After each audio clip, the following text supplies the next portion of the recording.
Level 1. The Principality. You are assigned to a nation, not a person, not a family, a nation, an entire people with a language and a history and a land and a destiny written into the purposes of God before the first stone of their first city was laid. You govern the spiritual atmosphere over this territory. You do not govern the people directly. They have their own will. They make their own choices. But the spiritual climate they make those choices inside, that is your domain. You feel everything that happens in this land, the way a person feels weather. A king rises who acknowledges God, and the atmosphere lightens. A generation turns to idols, and the darkness thickens like a physical weight pressing down on every soul living beneath it. You work against that weight, constantly, pushing back, holding ground, maintaining the boundaries God established when He divided the nations and set them in their places. There are other principalities over other nations. Not all of them serve God. Some of them defected long ago in the Great Rebellion, and now they rule their territories against the purposes of the one who made them. You contend with them at borders. You contend with them over kings and councils.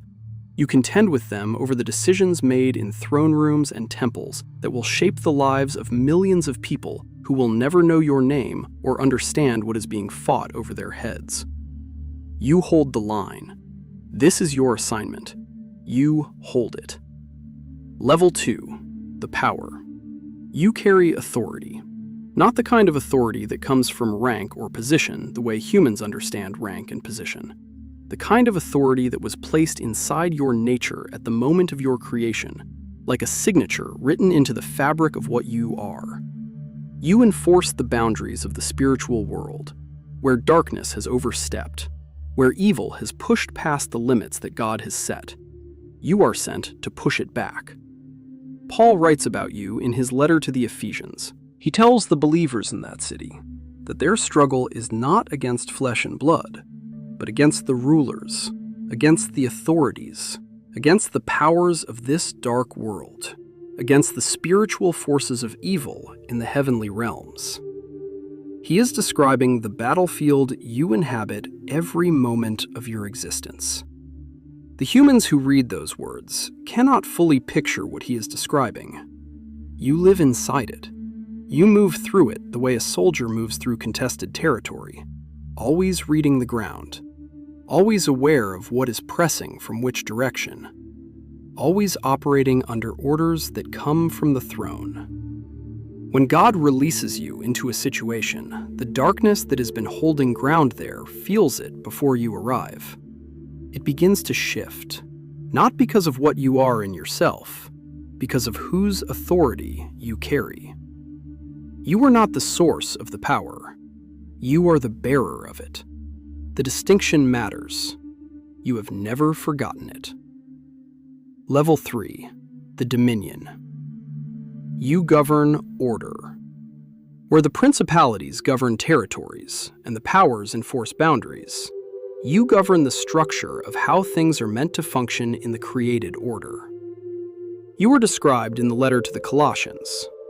Whether thrones or powers or rulers or authorities, all things were created through Him and for Him. You are part of that created order, a load-bearing column in the architecture of a universe most humans can only see the surface of. When things on Earth fall into chaos, when nations collapse and systems fail, and the created order groans under the weight of what sin has done to it, you are part of what holds the framework together while the restoration is being worked out. You operate mostly in the unseen. Most of what you do has no visible effect that any human eye could trace back to a source. A famine stops 3 years earlier than it would have. A war ends before it reaches a city it was moving toward. A discovery is made that saves generations of people from a disease that was building in a direction no physician could see. None of these things are accidents. None of them are luck. They are the result of an order being maintained by beings who were made to maintain it, and who do so without recognition and without requiring it. You do not need to be known. You need to do what you were made for.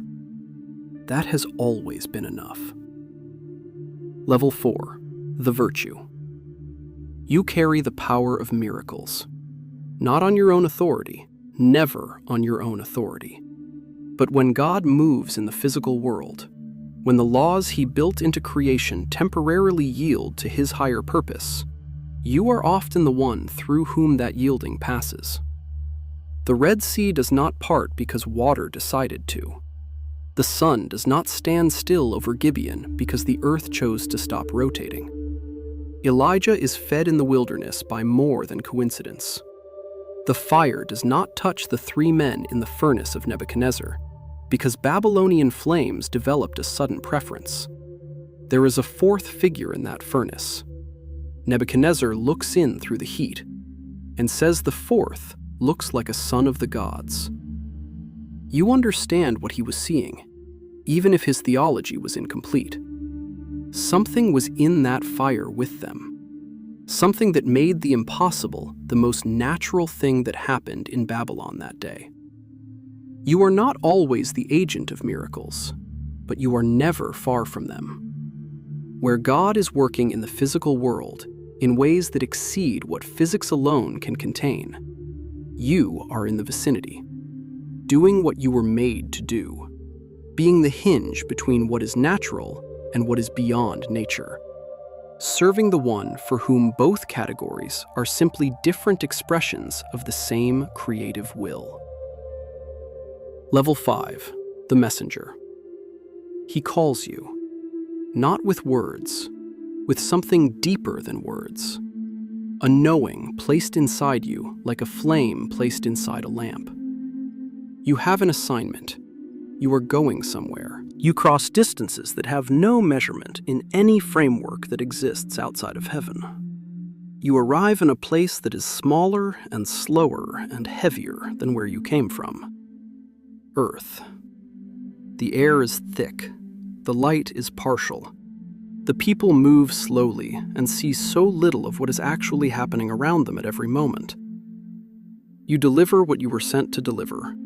A message, a warning, a promise. A word from the throne that a human being in a specific place at a specific moment in history cannot receive any other way. Sometimes the person you appear to sees you and falls to their face on the ground. Every time this happens, you say the same thing. Do not be afraid. You say it because it is true, and because they need to hear it, and because fear is the first thing a human being feels when the distance between heaven and earth suddenly collapses in front of them. Gabriel stands before a young woman in Nazareth and says, "Do not be afraid, Mary. You have found favor with God." He tells her what is coming. She asks one question: "How will this be, since I am a virgin?" He answers her, "Nothing is impossible with God." She says, "Let it be to me according to your word."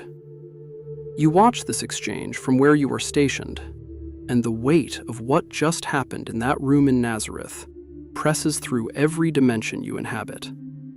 The most consequential yes in human history, spoken quietly by a girl no one outside her village has ever heard of. You complete your assignment. You return. The word you carried changed everything. Level 6. The Guardian. He assigns you to one of them. One specific human being, born in a specific place, in a specific time, into a specific family, with a specific calling they do not yet know about. You are not their God. You do not control them. You do not override their choices. You watch. You protect where you are permitted to protect. You war on their behalf in dimensions they cannot see. There are forces that want this person destroyed, not because of who they are, but because of whose they are. You stand between those forces and this person, and the battles that happen in the unseen places around this one human life would break their mind if they could witness them. They cannot. They walk through their days largely unaware of what is happening one layer above what their eyes can reach. Sometimes they sense something, a feeling of not being alone in an empty room, a sudden impulse to take a different road that saves their life without them ever knowing what was on the other road. You nudge, you prompt, you war. You watch them make mistakes that cost them years. You watch them walk into pain that was avoidable. You do not override them. He has given them a will, and that will is real, and the consequences of their choices are real. But you do not leave them. He told you to guard them in all their ways, and you have never interpreted that assignment loosely. You are there, in the valley of the shadow of death that David sang about. Not metaphorically, literally there, holding ground in the dark on their behalf, every single night. Level 7, the warrior. There are dark ones. You know them. Some of them you knew before the war in heaven, before the rebellion, before a third of the created ones followed the one who decided his own will mattered more than the will of God.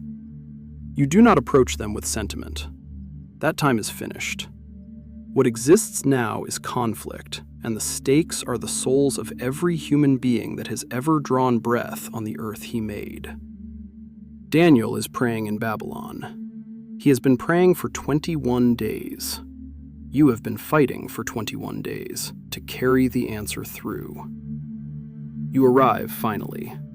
You tell him his words were heard from the very first day, that you were sent from the first day, that the prince of the kingdom of Persia withstood you for 21 days until Michael came to help you break through. Daniel's hands are trembling when you strengthen him. He asks why you have come. You tell him you are going to show him what is written in the book of truth. He listens. You speak. Then you tell him you must go back to fight the prince of Persia, and after that, the prince of Greece will come. There is no rest between assignments. There is no territory that is not contested. The war in heaven that Revelation describes, Michael and his angels fighting the dragon and his angels, is not a single event. It is the permanent condition of the spiritual world that runs beneath the surface of everything humans call history. You are always in it. You were made for it. You do not fight for victory.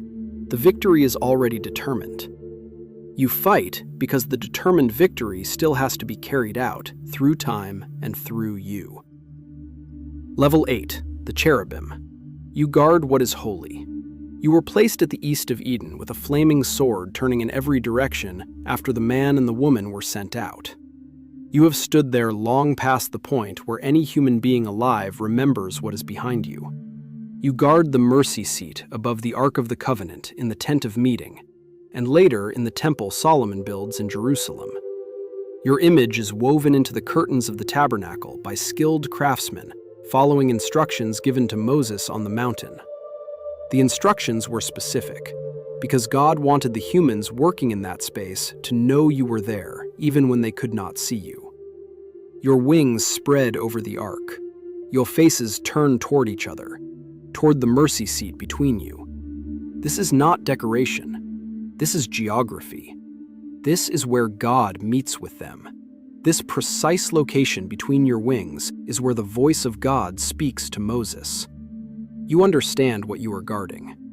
Not an object, a meeting place. A point in the physical world where the distance between heaven and earth is thinnest. Ezekiel sees you in his vision by the river Chebar, and the description that comes out of him is barely adequate for what he is trying to describe. 4 faces, 4 wings, straight legs with feet like burnished bronze. The appearance of burning coals, lightning moving between you, wheels beside each of you that move in any direction without turning. The spirit of the living creatures is in the wheels. When you move, the wheels move. When you stop, they stop. Ezekiel hears the sound of your wings and says it is like the roar of rushing waters, like the voice of the Almighty, like the tumult of an army. You do not move from this post. You were made for this specific presence in this specific place. And that specificity is not a limitation. It is the deepest form of purpose. Level 9. The seraphim. Above the throne. That is where you are. 6 wings. With 2 you cover your face, because even you cannot look directly at the full, uncovered weight of what he is. With 2 you cover your feet in reverence. With 2 you fly. You call to the other seraphim across the throne room, and the words are the same words that have always been the words, and will always be the words. Holy, holy, holy is the Lord God Almighty. The whole earth is full of his glory. You say it and mean it completely, and you have said it since before time began, and meaning it completely has never become difficult. The sound of it shakes the foundations of the temple 60 feet below when Isaiah stumbles in and falls on his face on the floor. He is undone. He says, "Woe to me! I am ruined, for I am a man of unclean lips, living among a people of unclean lips, and my eyes have seen the King, the Lord Almighty." You take a live coal from the altar with tongs. You fly to him. You touch his lips with it. "See, this has touched your lips," you tell him.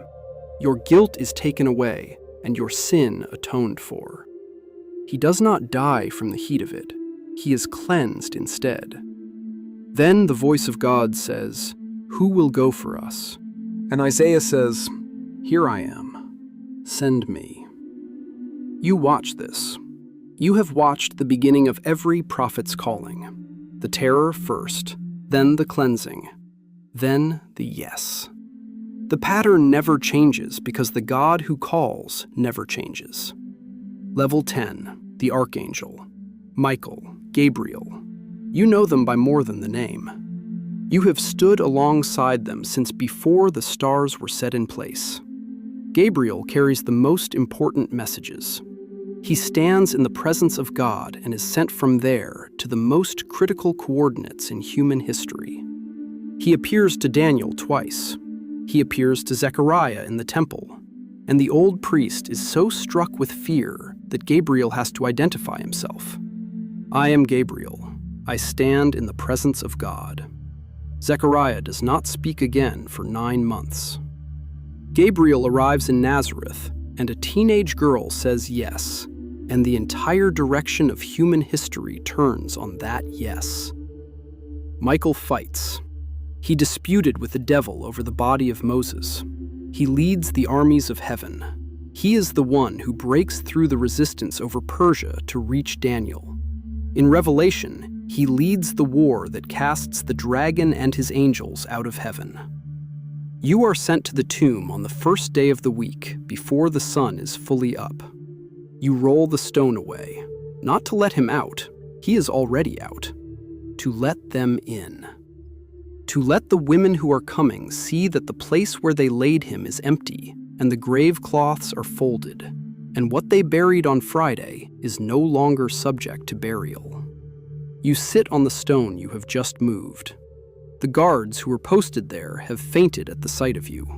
The women arrive. You know their faces.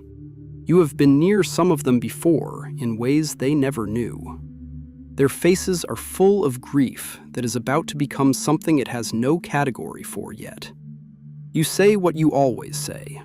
Do not be afraid. You are looking for Jesus who is crucified. He is not here.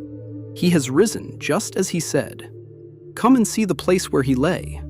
Then go quickly and tell his disciples, he has risen from the dead. They run. You watch them run, carrying the most important news ever carried by human feet across any ground in human history. And you stay there on the stone, in the early morning light, and the weight of what happened in that tomb 3 days ago, and what is unfolding right now, presses through every dimension you exist in simultaneously. And somewhere, right now, a child is lying awake in a room in the dark. They feel something they cannot name. Not fear, something more like company. Something that makes the dark feel like covering instead of threat. They will grow up and forget this feeling. They will have decades of days that feel ordinary and unguarded. They will never know what was there. They will never know what held the line in the night on their behalf. But you know. You have always known. And you are still there.